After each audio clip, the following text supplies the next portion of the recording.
Di sini saya akan mengajak teman-teman untuk mengenal lebih dalam tentang apa itu kegiatan ekspor dan impor. Yang pertama, pengertian ekspor dan impor. Ekspor adalah suatu aktivitas mengeluarkan produk barang dari dalam negeri ke luar negeri dengan tetap memenuhi standar peraturan dan ketentuan yang ada.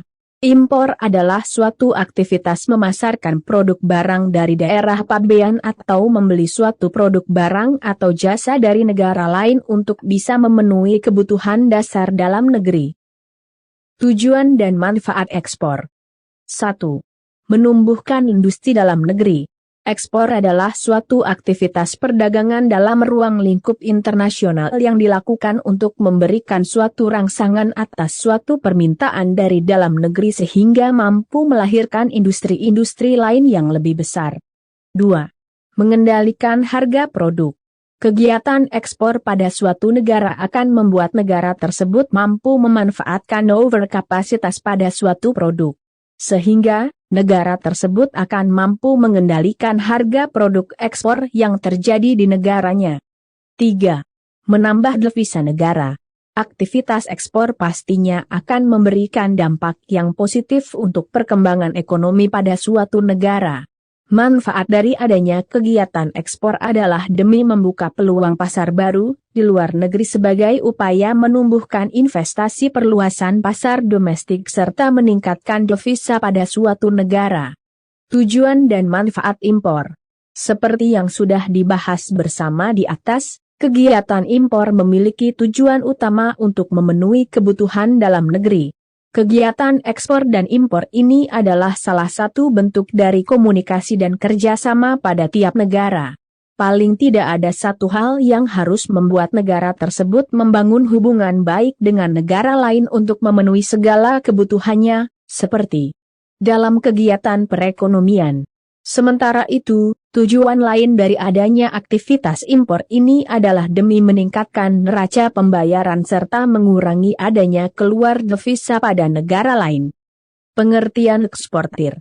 Eksportir adalah kegiatan perseorangan atau badan hukum dengan melakukan kegiatan ekspor. Jika kegiatan ekspor dilakukan dalam skala yang cukup besar, maka proses pengiriman tersebut akan melibatkan bea cukai yang berperan sebagai pengawas lalu lintas pada suatu negara. Seluruh barang yang hendak diekspor akan selalu mempunyai ketentuannya sendiri tergantung dari jenis barang tersebut.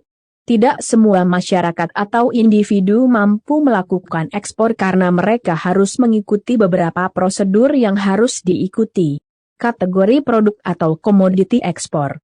Kategori produk atau barang ekspor Pasal 2 Peraturan Menteri Perdagangan Nomor 13/M, DAG/3/2012 barang ekspor dikelompokkan dalam barang bebas ekspor, barang dibatasi ekspornya, dan barang dilarang ekspor. Barang bebas ekspor merupakan barang yang tidak termasuk dalam kelompok barang dibatasi ekspor dan barang dilarang ekspor. Barang dibatasi ekspor merupakan barang yang dibatasi ekspor, jenis dan atau jumlah yang diekspor. Barang dilarang ekspor merupakan barang yang tidak boleh diekspor. Barang dibatasi ekspor. Pertama, produk peternakan, yakni bibit sapi, sapi bukan bibit, kerbau, kulit buaya, wet blue, binatang liar dan tumbuhan. Kedua, produk perikanan, yakni ikan Napoleon, wirase, benih ikan bandeng. Ketiga, produk kehutanan, yakni produk dari rotan ataupun kayu. Keempat, produk perkebunan, yakni inti kelapa sawit, kopi digongsang tidak digongseng, dan olahan.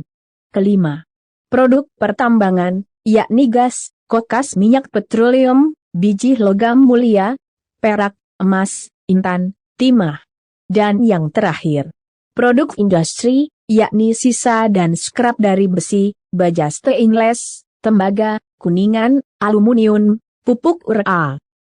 Produk dilarang ekspor.